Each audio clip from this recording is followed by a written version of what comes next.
Hello everyone, स्वागत है आपका आपके प्यारे से यूट्यूब चैनल एब्जॉर्ब क्लासेस में। तो आज की इस वीडियो में हम 12th क्लास के हिंदी का चैप्टर नंबर 4 अर्धनारीश्वर, जिसके लेखक रामधारी सिंह दिनकर जी हैं, का ऑब्जेक्टिव क्वेश्चन करने वाले हैं। ये सभी ऑब्जेक्टिव क्वेश्चन आपके बोर्ड एग्जाम में पूछे गए हैं और पूछे जाने वाले हैं। सभी मोस्ट वीवीआई क्वेश्चन है। तो चलिए बिना समय को गवाए सभी ऑब्जेक्टिव क्वेश्चन को सॉल्व करते हैं।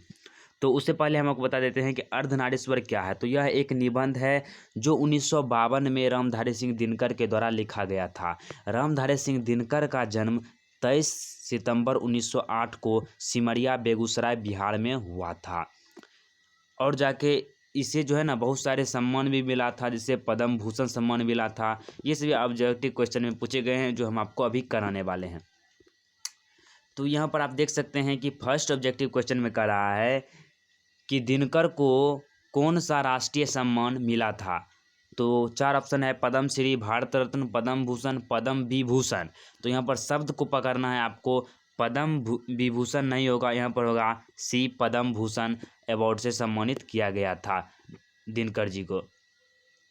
उसके बाद देखिए दूसरा नंबर क्वेश्चन है कि अर्धनारीश्वर कल्पित रूप है। अर्धनारीश्वर में किस रूपों के बारे में चर्चा किया गया था। तो शिव और पार्वती के कल्पित रूपों का वर्णन अर्धनारीश्वर में किया गया है। ये दोनों क्वेश्चन 2020 में पूछा गया है। उसके बाद देखिए नेक्स्ट प्रश्न है, रामधारी सिंह दिनकर की रचना है। उसके रचना से एक सवाल आया है जो 2014 में और 2009 में पूछा गया है। देखिए इसमें है अर्धनारीश्वर, रोज, जूठन और ओ सदा नीरा। तो इसका राइट आंसर हो जाएगा आपका अर्धनारीश्वर। अर्धनारीश्वर जो है रामधारी सिंह दिनकर की प्रमुख रचना है।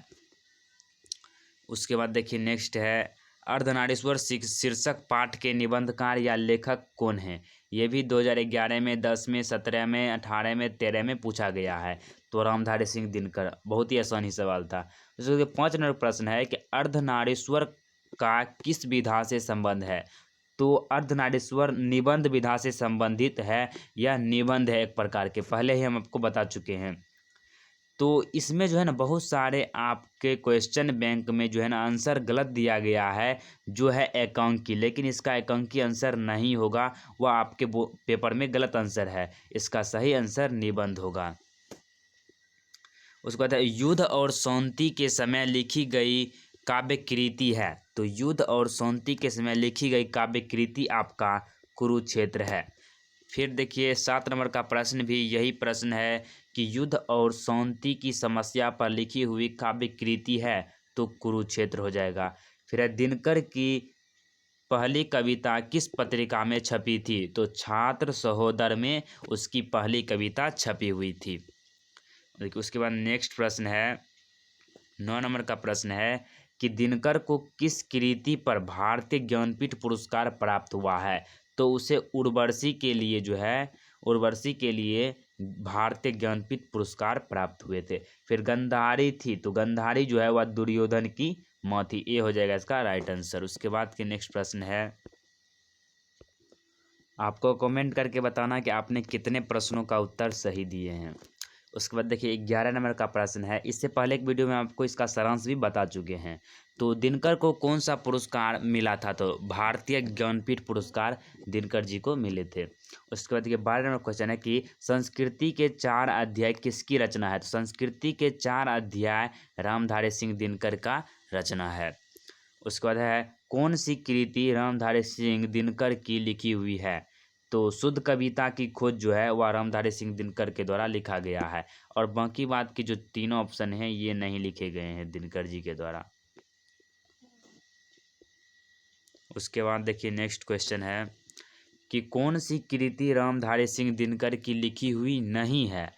तो यहाँ पर वट पीपल भी लिखा हुआ है, उर्वशी भी लिखा गया है, काव्य की भूमिका भी दिनकर जी के द्वारा लिखा गया है, लेकिन यहाँ पर जो आप देख रहे हैं साकेत, तो ये दिनकर जी की लिखी हुई कविता या कुछ भी नहीं है। तो ये हो जाएगा इसका राइट आंसर। फिर 15 नंबर क्वेश्चन कि किस अस्पताल में दिनकर का निधन हुआ था। तो विलिंगटन नर्सिंग होम में दिनकर जी का निधन हुआ था 1974 ईस्वी को। फिर है दिनकर का जन्म कब हुआ था? तो 23 सितंबर 1908 को हुआ था। कहाँ पर हुआ था? तो सिमरिया बेगूसराय बिहार में हुआ था। उसके बाद है दिनकर किस युग के कवि हैं? तो दिनकर जो है वह छायावादोत्तर युग के कवि हैं। उसके बाद देखिए 18वां क्वेश्चन है रामधारी सिंह दिनकर का जन्म कहाँ हुआ था? तो इसका सिमरिया बेगूसराय बिहार में हुआ था। फिर है दिनकर को किस गद्य पुस्तक पर साहित्य अकादमी पुरस्कार मिला था? तो उसे संस्कृत के 4 अध्याय पर साहित्य अकादमी पुरस्कार मिला था। उसके बाद के कुछ प्रश्न है कि दिनकर जी की कविता का कौन सा गुण नहीं था? तो उसमें मौश्रीनिता जो है ये गुण दिनकर जी के कविताओं में नहीं था। उसके बाद उर्वशी किसकी रचना है? तो उर्वशी बता चुके हैं, ये हो जाएगा रामधारी सिंह दिनकर की रचना है। फिर है अर्धनारीश्वर का क्या अर्थ है? तो अर्धनारीश्वर का अर्थ होता है अर्धनारीश्वर शंकर और पार्वती का कल्पित रूप है, जिसका आधा अंग पुरुष का और आधा अंग नारी का होता है। यही अर्धनारीश्वर का अर्थ होता है। तो इस तरह से आपका पूरा ऑब्जेक्टिव क्वेश्चन समाप्त हुआ। आशा है कि आपको पूरा समझ में आया होगा। मिलते हैं अगली वीडियो में, तब तक के लिए जय हिंद जय भारत।